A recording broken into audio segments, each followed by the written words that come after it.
Hello दोस्तों, नमस्ते। मेरा नाम देवेंद्र और लेखपाल के लिए जो है मुख्य परीक्षा, ठीक है, उसका हम पेपर डिस्कस करेंगे और ये 2022 का है। ठीक, और ये जो पेपर था ये आपका 31 जुलाई 2022 को हुआ था।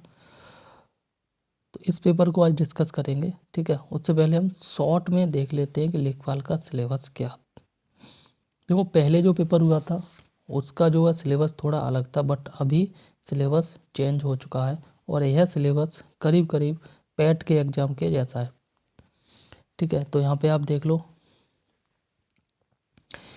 जो जीएस वाले पोर्शन है उसमें से 5-5 नंबर का है। ठीक, 5 नंबर का हिस्ट्री है।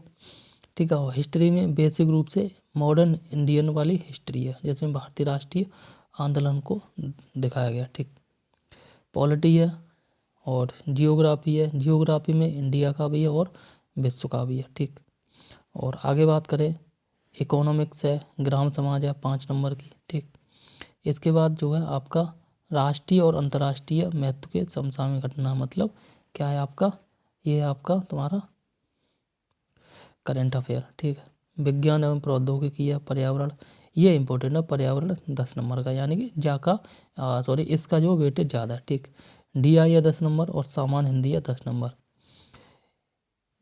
अगर आपको जो है ना लेखपाल में सिलेक्शन लेना है तो इन 3 ऑप्शन में, इन 3 सब्जेक्ट में अच्छे से फोकस करना है, और इसके बाद कंप्यूटर में, और सबसे अधिक फोकस करना है यूपी जीके में। तो 30, ठीक है, कंप्यूटर 15, ठीक है, और तुम्हारा 20 नंबर का यूपी जीके। ठीक है, तो ये कितना होगा, 30 20 50 और 15 60 और 5 65। 65 नंबर का तो ये हो गया। बाकी का जो है तुम्हारा 35 नंबर का, ये तुम्हारा हो गया जीएस का। ठीक है, तो यहाँ से बहुत अच्छे से पकड़ बनानी है। तो ये जो चीज़ है डिटेल सिलेबस, इसको फ़िलहाल नहीं देखना है। ठीक है, आइए डिस्कस करते हैं 2022 के पेपर को। तो 2022 का जो पेपर था, यहाँ पे प्रश्न 1 से प्रश्न 5 तक जो है ना, ये तुम्हारा दे रखा है, क्या बोलते हैं, अपठित गद्यांश, और इसको पढ़ के उसके बाद हमें जो है इसका आंसर देना है। ठीक, आप पॉज करके पढ़ लेना। ठीक, हम सीधे क्वेश्चन आंसर डिस्कस करेंगे। यहाँ पे बात की जा रही है असफल व्यक्ति जो है क्या अर्जित करता है। तो असफल व्यक्ति जो है अनुभव की संपत्ति अर्जित करता है। ठीक, नेक्स्ट कह रहा है मनुष्य को किस जो है प्रकार कर्तव्य पालन करना चाहिए। तो मनुष्य को जो है ऑप्शन डी, यानी कि निष्काम भाव से सफलता असफलता की चिंता किए बिना और आशा निराशा के चक्र में फंसे बिना जो है ना अपने कर्तव्य को पालन करना चाहिए, यानी कि इसका आंसर हो जाएगा डी। ठीक, मनीषियों होता है मतलब जो मुनि लोग होते हैं, ठीक है ना, उन्होंने जो है सफलता की कुंजी किसे कहा है। तो सफलता की कुंजी कहा है असफलता को। ठीक है, किसे कहा है, असफलता को। ठीक, आगे बात करें, नेक्स्ट प्रश्न, कैसे व्यक्तियों का जीवन धीरे धीरे बोझ बन जाता है। तो ऐसे व्यक्ति जो असफल होने पर जो है दोबारा प्रयत्न नहीं करते हैं, तो इस प्रकार के जो व्यक्ति होते हैं इनका जीवन धीरे धीरे बोझ बन जाता है। ठीक है, नेक्स्ट प्रश्न है और ये कह रहा है तुम्हारा जीवन की सार्थकता किस में है। ठीक, तो इसकी जो सही आंसर होगा कर्तव्य मार्ग पर चलने के आनंद में जीवन की सार्थकता शामिल है। ठीक, नेक्स्ट क्वेश्चन, क्वेश्चन नंबर 6, और यहाँ पे कह रहा है निम्नलिखित में से सही संधि विच्छेद का चयन कीजिए। ठीक, तो सही संधि विच्छेद की बात की जा रही है वीर धन अंगना, ये सही संधि विच्छेद है। ठीक है, तो ये बन जाएगा आपका वीरांगना। ठीक, ये वीरांगना बन जाएगा। मरण आसन नहीं, ये आसन होगा, मरण धन आसन। ठीक है, यहाँ पर पत्र धन आलय होगा, और यहाँ पर इसी प्रकार से होगा यथा धन अर्थ। ठीक है, कब्र में पैर लटकना, ये इसका आंसर हो जाएगा मृत्यु के समीप होना। ठीक है, नेक्स्ट कह रहा है सलाका का जो तद्भव रूप है। ठीक है, तो ये होता है सलाई। ठीक है ना, सलाका का जो तद्भव रूप होता है और ये होगा सलाई। सलाई जो हम महिलाएं, आपने देखा होगा महिलाएं जो है ना स्वेटर बुनती हैं, तो उसी को यहाँ सलाई बोलते हैं। ठीक है ना, उसी का तत्सम रूप हो गया सलाका, तद्भव रूप हो गया सलाई। ठीक है, 2 ताने होती हैं, ताने से स्वेटर बुनते हैं। ठीक, ऊन से, वही होता है। ठीक, सलाका का तद्भव रूप सलाई होता है। और अन्य यहाँ पे देख लो जैसे अंग प्रोचा अंगोछा होता है, ठीक है, और उलूखल ओखली होते हैं, और चटका चिड़िया होती है, और विरूप जो है बुरा होता है। अंग प्रोचा क्या है भाई, गांव में अंगोछा, और शहरी बाबू क्या बनते हैं, इसी को टॉवल, ठीक है ना, यही होता है। नेक्स्ट बात करें, आनंद शब्द का उचित पर्यायवाची शब्द है। आनंद शब्द का जो उचित पर्यायवाची शब्द है वो है आपका मोद और हर्ष, ठीक है ना। तो देखो इसमें जो है यह अचल अचल होता है जो न चले, ठीक है ना। साल अलग हो गया और तनुज होता है छोटा, ये अलग हो गया, तो इसलिए आमोद और मोद और हर्ष दोनों जो है आनंद के पर्यायवाची हैं, ठीक।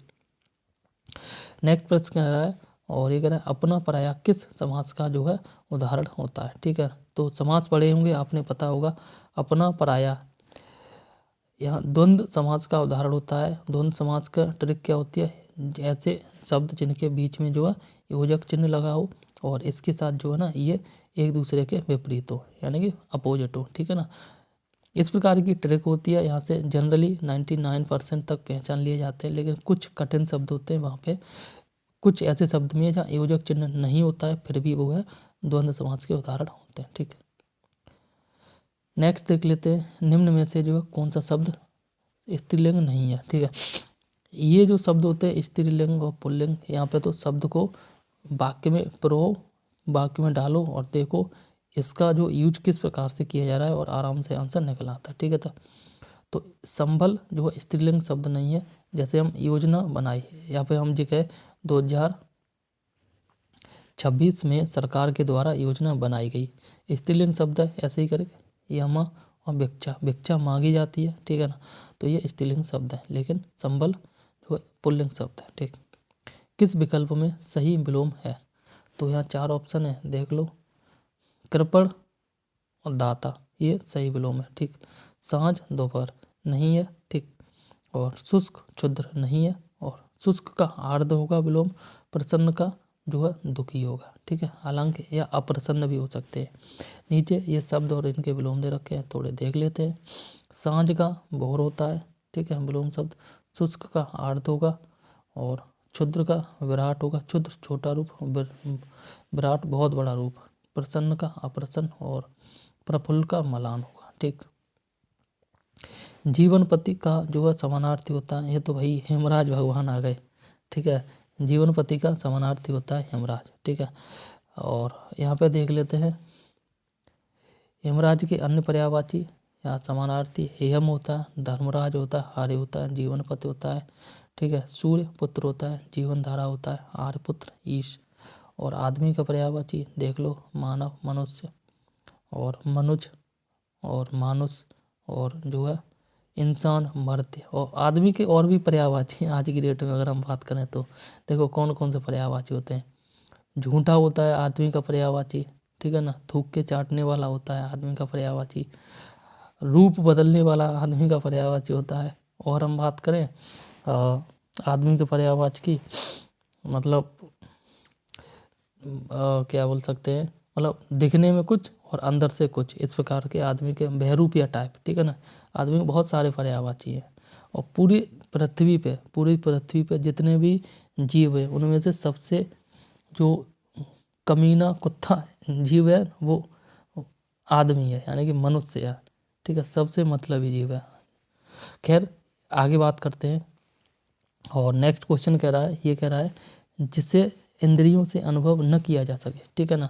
तो अपने पद के लिए एक शब्द है, तो इंद्रिय से अनुभव न किया जा सके तो ये हो गया आपका अतीन्द्रिय, ठीक है। और नेक्स्ट क्वेश्चन देख लेते हैं, निम्न में से कौन सा शब्द जो है पुल्लिंग है। तो पुल्लिंग शब्द कौन सा है आपका, ये विवाह पुल्लिंग शब्द है। विवाह किया जाता है ना कि की जाती है, ठीक है। और स्त्रीलिंग पूर्ति की, ठीक है, अभिव्यक्ति और छवि, ये स्त्रीलिंग शब्द है, ठीक। आगे बात करें पंखा का बहुवचन क्या होगा, ठीक। क्या पंखा का बहुवचन क्या होगा, तो पंखा का बहुवचन होगा तुम्हारा पंखे। देखो एक चीज़ यहाँ पे देख लो, पंखा में जो है, पंखा में ये वाली बिंदी है, ठीक है ना। तो ये वाली बिंदी यानी कि बिंदी है, चंद्र बिंदी नहीं है, बिल्कुल अपनी भाषा में देखते हैं। तो इसके जो बहुवचन बनेंगे वो इसी वाली बिंदी के साथ बनेंगे, न कि चंद्र बिंदी के साथ। तो ये दोनों तो कट गए, ठीक है। अब पंखा से पंख तो एक वचन लग रहा है, तो इसलिए इसका क्या हो जाएगा, बहुवचन पंखे, ठीक है। दुशासन का संधि विच्छेद क्या हो जाएगा, जब भी ये वाला सा, ठीक है ना, अभी मैं भूल रहा हूँ, इस वाले सा को शायद तालब सा बोलते हैं, ठीक है। तो ये वाला सा आ जाए, डबल आ जाए, तो जब हम संधि विच्छेद करते हैं तो एक सा की जगह जो है ना, ये आपका आता है विसर्ग, ठीक है। तो इसका सही आंसर होगा धो धन शासन, ठीक। आगे बात करें, निम्न में से किस शब्द की वर्तनी सही है, ठीक है। तो यहाँ देख लो, लालायत की वर्तनी सत्य है, सही है। भाग्यमान का सही हो जाएगा भाग्यवान, रामायण का हो जाएगा रामायण, वाल्मीकि का हो जाएगा वाल्मीकि, ठीक है। आगे बात करते हैं निम्नलिखित शब्दों का विचार, निम्नलिखित शब्दों पर विचार कीजिए, ठीक है। तो इसका जो सही आंसर होगा ऑप्शन सी, तीसरा और चौथा सही है। तीसरा चौथा विस्मरण और हितैषी सही है। देखो उज्ज्वल में ओ और आधा जा फिर वाह और ला आता है उज्ज्वल में, और अधोगति में अधोगति ना अधोगत्य होता है, यहाँ पे देख भी सकते हो आप, ठीक है। आगे देख लेते हैं 25वां प्रश्न। 25वां प्रश्न कह रहा है, खग जाने खग की ही भाषा, ठीक है। तो यहाँ पर सही आंसर हो जाएगा समान प्रवृत्ति वाले जो है एक दूसरे को सराहते हैं, ठीक है ना, यानी चोर चोर मुँह से रे भाई। खैर आगे बात करते हैं। नेक्स्ट कह रहा है यहाँ पे, हरे मोहन को रुपये देता है, ठीक। तो यहाँ पे कह रहा है को जो है वो क्या है, रेखांकित में कौन सा कारक है, ठीक है। कर्ता ने कर्म को, ठीक है, और करण से संप्रदान काकी के, ऐसे होता है, ठीक है। तो इसका सही आंसर हो जाएगा कारक, संप्रदान कारक। एक और चीज़ इसकी ट्रिक जो है ना, जब हम जो है ना कोई चीज़ देते हैं, ठीक है ना, और वापस नहीं लेते, जैसे ये व्यक्ति है, इस व्यक्ति को कैसे बनाएं हम, ये व्यक्ति है, ठीक है। इस व्यक्ति ने किसी को जो है ना रुपये दे दिए, किसी को रुपये दे दिए, यहाँ देने का मतलब है वापस नहीं ले रहा है। तो जब देने से मतलब दान, और दान कभी वापस नहीं लिया जाता है, तो वहाँ पे लगता है आपका संप्रदान कारक, ठीक है। और वहीं इस व्यक्ति ने अपने कपड़े धोबी को दिए, और वहाँ उस वाक्य से यह स्पष्ट होता है कि धोबी को कपड़े दिए हैं धोने के लिए, ठीक है। कपड़े धोबी धो देगा तो वापस देगा, जब वापस देगा तो फिर उसमें जो दूसरा लगता है, ठीक, उसमें लगेगा शायद अधिकरण कारक, ठीक है। मतलब यहाँ पे ऐसे याद कर लो, जब दे के वापस ना ले तो वहाँ संप्रदान कारक लगता है, ठीक है। आगे देख लेते हैं, हरि मोहन को रुपये देता है, इस वाक्य में रेखांकित वाक्य में जो संप्रदान कारक है। नेक्स्ट प्रश्न कह रहा है, और अरुण शब्द का अनेकार्थी है।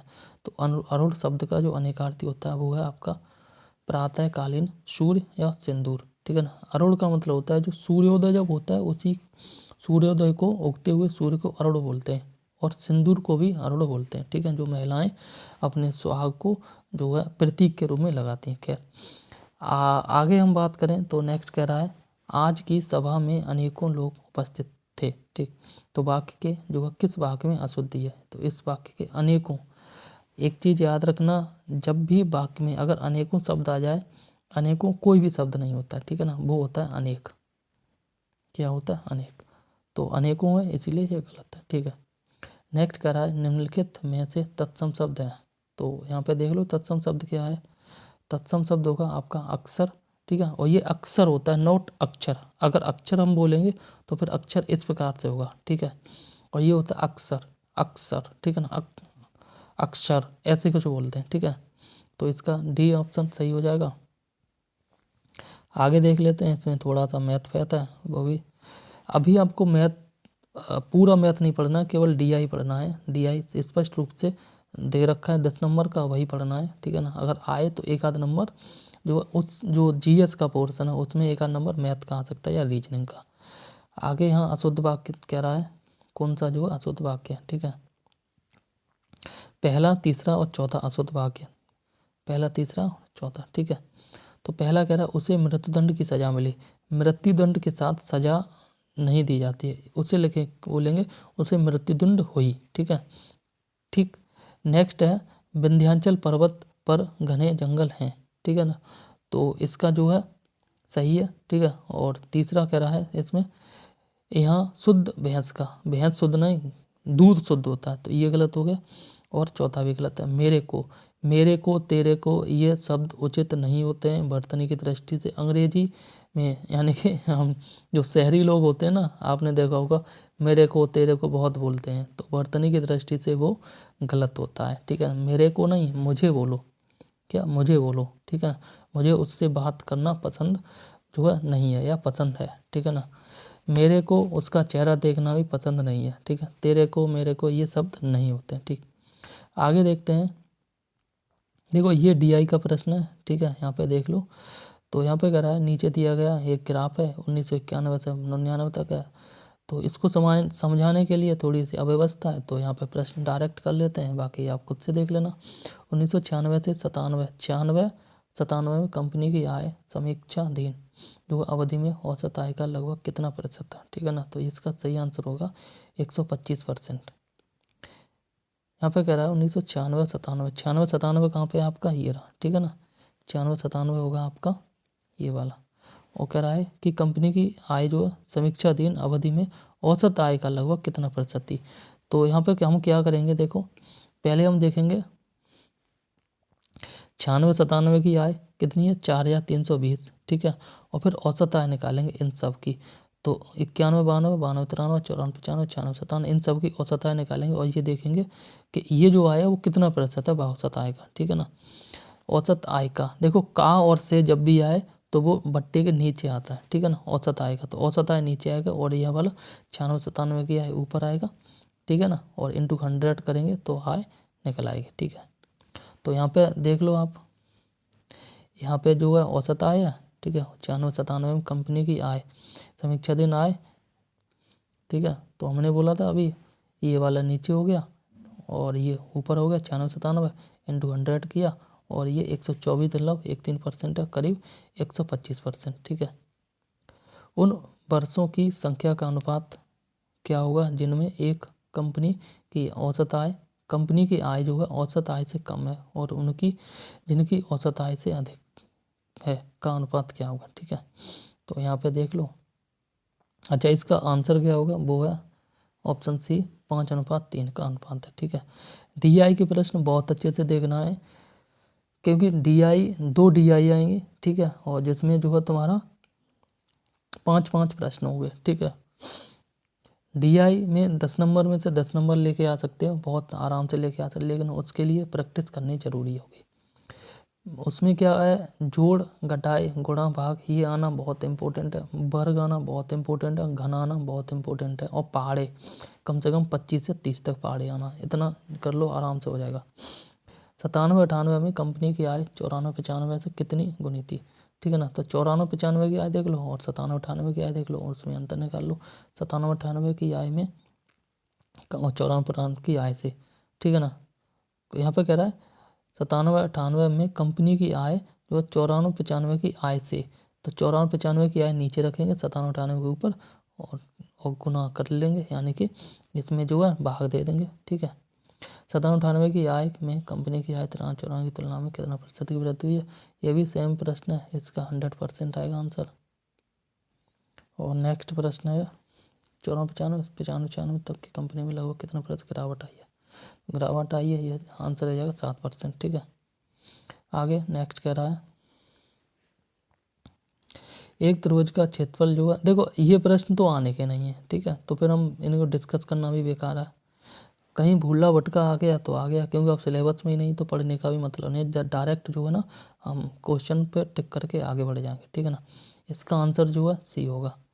और अब भी भाई साहब गलती से ही मत पढ़ लेना ये प्रश्न, कोई मतलब नहीं है इनका, हमें पढ़ना वो है जो सिलेबस में हो। ठीक है ना, यानी कि हमें थोड़ा सा मतलबी इंसान बनना है, हमें वो उतना ही, जैसे मान लो सिलेबस के अकॉर्डिंग ही हमें जो है ना अपना दिल लगाना है इस क्वेश्चन आंसर से, हमें एक्स्ट्रा कुछ भी ना पढ़ना है, जो नहीं है उसे हम छूना भी नहीं है, जो है उसे जो है ना पढ़ना है, घोड़ के पी लेना है। ठीक, अकॉर्डिंग टू वेटेज, क्वेश्चन में सब्जेक्ट में जो किसका कितना वेटेज है उसको अधिक फोकस करना है। जैसे यूपी जीके की बात करें, यूपी जीके 20 नंबर की है भाई साहब, तो यूपी जीके एकदम से घोर के पी लो, 20 में से 18 नंबर तो आने ही आने चाहिए हर कीमत पे, किसी भी कीमत पे 18 नंबर आने चाहिए। यानी कि यूपी जीके से प्यार कर लो 100%, एकदम दिल लगा लो, 100% होगा, ठीक है। और इसके बाद तुम्हारा एनवायरनमेंट है, एनवायरनमेंट के लिए 10 नंबर की है, एनवायरनमेंट के लिए घटना चक्र मोर देन इनफ होगी, ठीक है। इसके बाद डीआई है, ठीक है, 10 नंबर की। सबसे ज़्यादा प्यार किसे करना है, देखो तुम्हें यूपी जीके को, 20 नंबर की है, ठीक है ना। और इसके बाद तुम जो है कंप्यूटर को प्यार कर लो, ठीक है ना, 15 नंबर की। 20 नंबर में से 18 नंबर और इन 15 नंबर में से 12 नंबर, इतने तो ले आओ। 8 2 10 और 2 और 1 3, 3 और 1 4, यानी कि 40 नंबर। गलत हो गया क्या, 2 और 3 सॉरी 30 नंबर, 30 नंबर बनना है, 30 नंबर 40 में से ले आओ हर कीमत पे, ठीक है। फिर बाकी बात थोड़ा बहुत ऐसे ही टाइम पास कर लेना, वहाँ से हो ही जाएगा, ठीक है। History, polity, geography, bird history और जो बर्ड जियोग्राफी, इंडियन जियोग्राफी, इन सब में ज़्यादा टाइम मत वेस्ट करना, नहीं तो बर्बाद हो जाओगे। यहाँ पे जितना पढ़ोगे उतना ही कम नंबर आएंगे, ठीक है। खैर आगे बात करते हैं। हिस्टोग्राम आयात चित्र जो है एक प्रकार का होता है, तो यह को क्या होता है, यह होता है आपका आवृत्ति आरेख होता है, ठीक है। अमित अपना मोबाइल जो है 1820 रुपये की दर से बेचता है, ठीक है। तो ये भी प्रश्न मैथ का है और यहाँ पे 30% की आने होती है, यानी कि जो 1820 है वो 30 की वैल्यू है, नहीं सॉरी 70 की वैल्यू है, 30 घटा दो, ठीक है ना। और फिर कह रहा है यदि उसे अपना मोबाइल किस दर से बेचना चाहिए जिसके 30% का लाभ, यानी कि उसे 130 की वैल्यू चाहिए। ऐसे निकाल लो, 0 से 0 कट गया, 7 है ऊपर 1820 है, ये कट ही जाएंगे, 7 दूनी 14, ठीक है ना। 7 दूनी 14 बचे 6, और नहीं 7 दूनी 14 4, और 4 इधर बचे और 2, और 7 छिंग 42 और 0 260 इंटू 13 का गुणा कर दो, आराम से आंसर आ जाएगा, ठीक है। आगे देखते हैं राहुल का वेतन, ये भी सेम ही है, ठीक है। सॉरी ये भी सेम है, यानी गणित वाले पोर्शन को स्किप कर दो, उसमें फायदा रहेगा।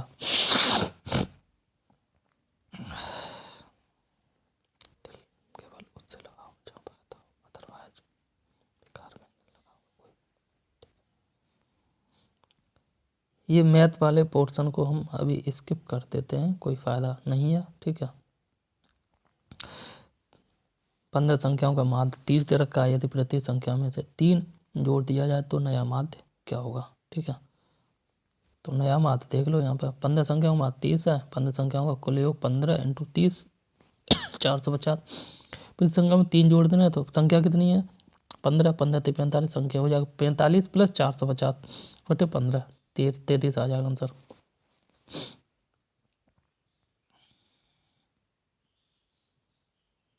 यहाँ से अब करते हैं, ठीक है। तो यहाँ पे कह रहा है सबसे लंबा राष्ट्रीय राजमार्ग कौन सा है जो उत्तर प्रदेश से होकर गुजरता है, ठीक है ना। तो ये है आपका none of the these, option में नहीं है लेकिन एक्चुअल में कौन सा है वो देख लो, ठीक है ना। उत्तर प्रदेश में जो सबसे लंबा राजमार्ग गुजरता है वो NH-19 और पूर्व नाम था NH-2, ठीक है। ये वही है जो आगरा, मथुरा, शुकाबाद, फिरोजाबाद और इधर इटावा, कानपुर, लखनऊ जाता है, ये NH-2 और अब NH-19 हो गया, ठीक है। भारत का सबसे लंबा राजमार्ग ये आपका 44। निम्नलिखित में से जो किस अनुसूचित जनजाति की जनसंख्या उत्तर प्रदेश में सबसे अधिक है, बहुत ईजी प्रश्न है, थारू जनजाति है। उत्तर प्रदेश भारतीय संघ में कितने राज्य के साथ जो अपनी सीमा साझा करता है, उत्तर प्रदेश जो है इसका जो है ना 8 है, ठीक है। वर्तमान में 8 + 1 8 राज्य हैं और एक जो है तुम्हारा यूटी है 9 के साथ सीमा साझा करता है। नेक्स्ट कह रहा है उत्तर प्रदेश की अर्थव्यवस्था डैश पर आधारित है, तो उत्तर प्रदेश की अर्थव्यवस्था क्या वही एग्रीकल्चर पे ही आधारित है।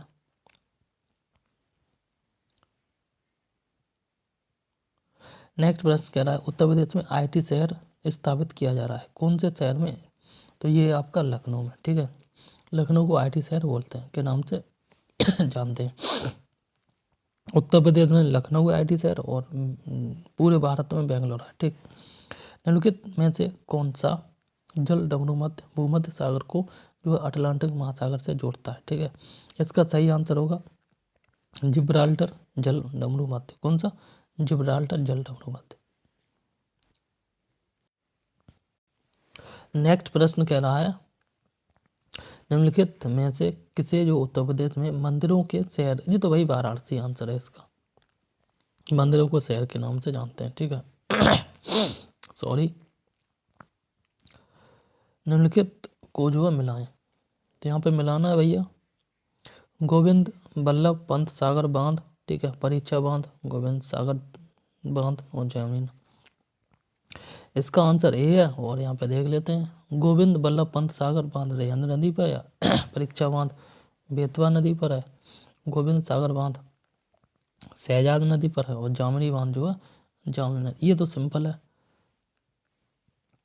अब कंप्यूटर वायरस का आप कैसे पता करेंगे, तो ये जो है तुम्हारा आंसर होगा ईमेल अटैचमेंट को खोल के, ठीक है।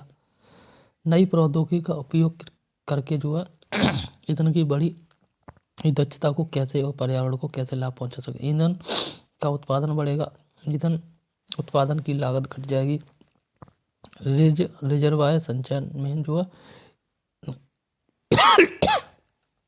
सॉरी, इसका जो सही आंसर होगा ऑप्शन डी, ठीक है। नई प्रौद्योगिकी का उपयोग करके ईंधन की जो है बढ़ी हुई दक्षता से मनुष्य और पर्यावरण दोनों को लाभ होता है, जिससे पर्यावरण प्रदूषण और जो है ईंधन खपत में कमी आ जाएगी, ठीक है। नेक्स्ट अगर हम बात करें प्रश्न की, तो नेक्स्ट प्रश्न कह रहा है कौन जो है नेपाल में हिमालय पर्वत में एवरेस्ट बेस कैंप को फतह करने वाले सबसे कम उम्र के भारतीय पर्वतारोहियों में से एक बन गया, ठीक है। रिदम बन गया, रिदम ममानिया, ठीक। नेक्स्ट प्रश्न कह रहा है किस रियासत के खिलाफ अभियान को ऑपरेशन पोलो, ये तो हैदराबाद को अलग किया गया था वो है, ठीक है, ऑप्शन सी। किस देश ने मई 2022 की जो है ब्रिक्स विदेश मंत्रियों की बैठक की अध्यक्षता की थी। पुराना करंट अफेयर का प्रश्न है। चीन जो है इसका सही आंसर होगा। सुभाष चंद्र बोस को जो देश नायक किसने कहा था, तो ये कहा था आपका रविन्द्रनाथ टैगोर ने, ठीक है। बफिन द्वीप जो है किस देश में स्थित है, बफिन द्वीप ईजी है, ठीक है, सभी को पता है, कनाडा में स्थित है। और वहीं बात करें यूएसए में एक जो है यूएसए से अलग पार्ट है वो अलास्का है, ठीक है। प्रश्न बन जाता है कई बार भारत के संविधान के किस अनुच्छेद के तहत जो प्रेस की स्वतंत्रता, ये तो सभी को पता है, करीब करीब 19 आर्टिकल है। ये आर्टिकल इम्पोर्टेंट है, जीवन जीने की स्वतंत्रता, ठीक है। और आर्टिकल 20 कहता है अपराधों के लिए 2 सिद्ध के संबंध में। 22 कहता है कुछ दशाओं में गिरफ्तार से संरक्षण। भारत में निम्नलिखित में से किस राज्य में सबसे कम लोकसभा सीटें हैं, तो ये तुम्हारा है सिक्किम में। यहाँ पे देखो कह रहा है सबसे कम लोकसभा सीटें, ठीक है। सिक्किम से याद कर लो सिकुड़ना, जब जहाँ जो है स्टेट सबसे सिकुड़ा हुआ होगा, मतलब क्षेत्रफल कम होगा, तो फिर वहाँ पे सीटें कम ही होंगी, ठीक है, ऐसे याद कर लो। गोवा जो है सबसे छोटा राज्य है क्षेत्रफल की दृष्टि से। EFT क्या है, EFT का पूरा नाम क्या है, तो EFT का पूरा नाम है इलेक्ट्रॉनिक फंड ट्रांसफर, ठीक है। नेक्स्ट कह रहा है BC रॉय पुरस्कार किस क्षेत्र में दिया जाता है, तो BC रॉय पुरस्कार जो चिकित्सा के क्षेत्र में दिया जाता है, ठीक है। और किस पंचवर्षीय योजना के बाद रोलिंग प्लान लागू किया गया था, ये 5वीं पंचवर्षीय योजना के बाद। 5वीं पंचवर्षीय योजना 4 वर्ष तक चली थी, ठीक है। 1942 में जब भारत छोड़ो आंदोलन प्रस्तावित किया गया था तब भारत का वायसराय कौन था, तो ये था आपका लिलित को। देखो इसको याद कैसे करना है, भारत छोड़ो आंदोलन, ध्यान से सुनना, अभी जस्ट ट्रिक याद आई। 1942 में हुआ था भारत छोड़ो आंदोलन। छोड़ने का मतलब था इंडियन लोग चाहते थे अंग्रेज लोग जाओ, जाओ जाओ मतलब जाओ जाओ मतलब गो और गो यहाँ से गो। ठीक है, तो लिन लित गो में लास्ट में क्या दिख रहा है? गो। तो इस प्रकार से याद कर लो, भारत छोड़ो आंदोलन 1942 के दौरान जो वायसराय था वो था लिन लित गो। ठीक है, गो। ठीक, ऐसे याद कर लो। सती प्रथा को जो किसके द्वारा जो है समाप्त किया गया था? तो ये तो सभी को पता है। ठीक है, विलियम बेंटिंग है, ऑप्शन डी है इसका, राजा राम मोहन राय। ठीक है, 1828 1829, यहाँ पर 1929 दे रखा है, ये गलत है, 1828 है, 1829 28 है। ब्रिटिश शासन के दौरान जो है भारत की अधिकांश जनसंख्या जीविका के लिए किस क्षेत्र पर निर्भर थी? तो ये प्राथमिक क्षेत्र पर निर्भर थी। ठीक,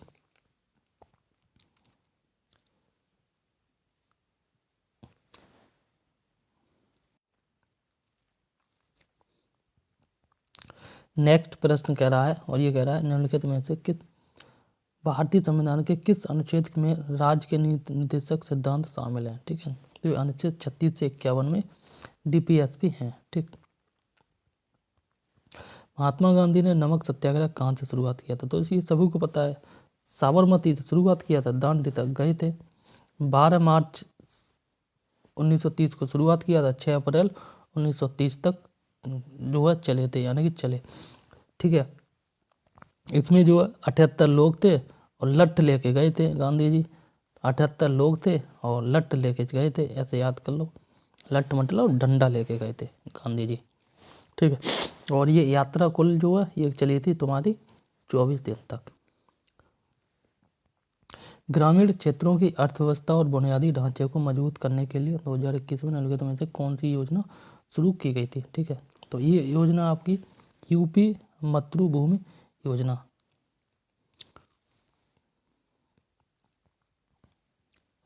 और नेक्स्ट प्रश्न कह रहा है निम्नलिखित में से कौन सी योजना दुर्व्यापार और व्यावसायिक यौन शोषण के पीड़ितों के दुर्व्यापार की रोकथाम, बचाव और पुनर्वास केंद्र पुनः एकीकरण किया गया है? ठीक है, तो यह योजना है तुम्हारी ये है उज्ज्वला योजना। ठीक, आगे बात करें निम्नलिखित में से कौन सी योजना हमारे देश के पारंपरिक कलाओं शिल्पों के संरक्षण के संबंधित है? ठीक है, तो इसका जो सही आंसर है यह है उस्ताद। जैसे कोई मिस्त्री वगैरह होता है ना, देखा होगा आपने, तो उसे हम क्या बोलते हैं? उस्ताद। अरे उस्ताद जी ये काम कर देना, वो काम कर देना। ठीक है, तो उसी से संबंधित है और उसको मतलब उसी से ट्रिक से याद कर सकते हैं। निम्नलिखित में से जो कौन सी योजना गैर कृषि गतिविधियों में महिलाओं के उद्यमशीलता कौशल के विकास के माध्यम से महिलाओं के आर्थिक सशक्तिकरण का प्रावधान करती है? तो यह योजना है ट्रेड योजना। यहाँ स्पेलिंग अलग है, ऐसे याद कर लो। महिलाओं को जो है व्यापार में एंट्री करने के लिए एक योजना की शुरुआत की गई थी जिसका नाम था ट्रेड। कन्या विद्याधन योजना के तहत आर्थिक रूप से कमजोर, ये हाई स्कूल के बाद जो है ना एक मुफ्त राशि दी जाती है उससे संबंधित है। ठीक है, निम्नलिखित में से जो कौन सा योजना मंत्रालय विभाग आजीविका मिशन राष्ट्रीय आजीविका मिशन को संभालता है? ठीक है, तो ये जो है इसका सही आंसर होगा तुम्हारा बी, ग्रामीण विकास मंत्रालय। सौर फोटोवोल्टिक सिंचाई पंप योजना के तहत छोटे और सीमांत किसान केंद्र सरकार की सब्सिडी के अलावा जो 1800 वाट 2 HP सरफेस सोलर पंप के लिए कितने अनुदान जो है के पात्र हैं? ठीक है ना, तो ये है आंसर 45%। स्वच्छ भारत मिशन को निम्नलिखित में से किस मंत्रालय के द्वारा जो आमंत्रित किया गया, निमंत्रित किया गया? इसका सही आंसर है आपका पेयजल और स्वच्छता मंत्रालय। निम्नलिखित में से जो कौन सा कार्यक्रम सार्वजनिक स्वास्थ्य संस्थानों के में जो प्रसव के लिए आने वाली गर्भवती, ये गर्भवती से संबंधित है। ठीक है, महिलाओं को मुफ्त में आने जाने के लिए परिवहन, दवाई और निदान, रक्त और आहार वगैरह दिया जाता है। तो इसका जो सही आंसर होगा यहाँ पर है जननी शिशु सुरक्षा कार्यक्रम के तहत। ठीक है। नेक्स्ट प्रश्न कह रहा है निम्नलिखित में से किस मंत्रालय या नोडल विभाग की जो है केंद्र में एकीकृत बाल योजना का कार्यान्वयन करने की जिम्मेदारी है। तो ये आपका बाल एवं जो है महिला एवं बाल विकास मंत्रालय के द्वारा। ठीक। नेक्स्ट प्रश्न करा निम्नलिखित में से कौन सी योजना पंचायत राज मंत्रालय द्वारा गाँव आबादी के सर्वेक्षण और ग्राम पंचायत के लिए, ये तुम्हारी है शायद ई मित्रा योजना, मित्रा नहीं है। ठीक है, ई मित्रा नहीं है, इसका जो नाम है ये स्वामित्व योजना के तहत। ठीक है। गले में थोड़ा